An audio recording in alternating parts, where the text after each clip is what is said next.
Welcome to the Tier List series. Today we rank presidential scandals from around the world during the 20th century. Each case will be placed into a tier based on its impact and how much damage it caused. Let's ball. Starting with Indonesia. Look at this guy. Now stop looking at him. Weirdo. He is shy. By the way, it is one of the reasons that made Indomie so popular. Now let's check his lore over 3 decades, which is 30 years if you are American. So hard to build a sprawling machine of nepotism, stealing up to $35 billion. Holy, that's like 35 billion cheeseburgers, making him the most corrupt leader of the 20th century, according to Transparency International. Fell off after the Asian financial crisis broke his grip on power, triggering mass protests.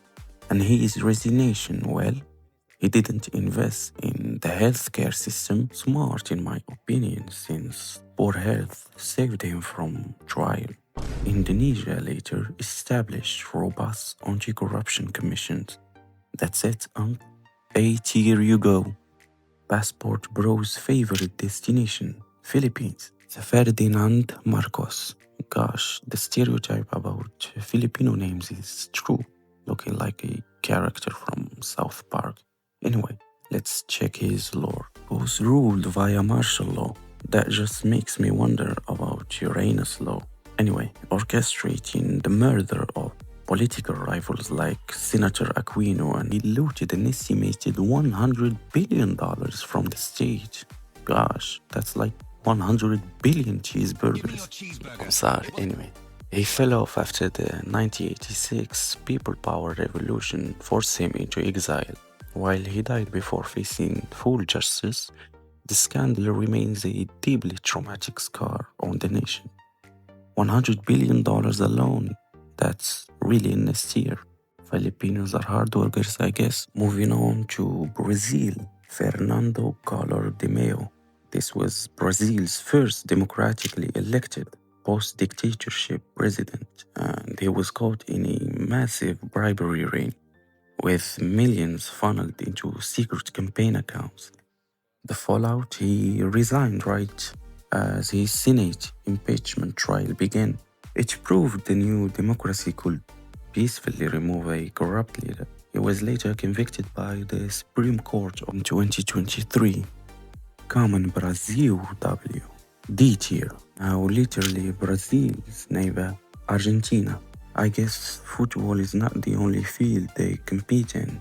Anyway, Argentina's Carlos Menem bypassed an UN embargo to secretly sell more than 6,000 tons of weapons to Croatia and Ecuador for personal profit while his country was in a severe economic crisis. Bro thinks he is the Lord of War by Nicolas Cage. Great movie, by the way.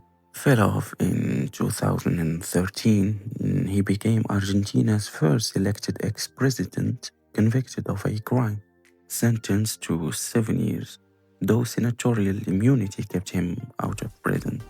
Dang, Grandpa had his prime, I guess. B tier for the plot. Still in South America, Chile ain't chill at all. Augusto Pinochet coming to power via a bloody coup. Pinochet's regime was defined by cruelty, leaving over 3,000 dead and 30,000 tortured. The fallout was after the public voted him out in 1988. His dramatic late 90s arrest in London set a global precedent for international justice regarding crimes against humanity. I guess C tier. Now with Africa we have Nigeria. Nigeria's Sani Abacha, the OG Nigerian prince. Under his rule, the military autocrat systematically looted over $2.2 billion, hiding it in Swiss banks' accounts. Well, Switzerland. Check the video about the Swiss banking system on my channel, by the way. He fell off. Well, he died before facing trial, but the sheer volume of theft forced the international banking system to change how it handles illicit funds, leading to hundreds of millions being repatriated to Nigeria. Ankh did his best. C tier, heading north, Europe. France's Valéry Giscard d'Estaing, or whatever this name is. The press revealed he accepted a gift of diamonds from the Central African Emperor Bokassa. Giscard minimized gifts, value, and legality.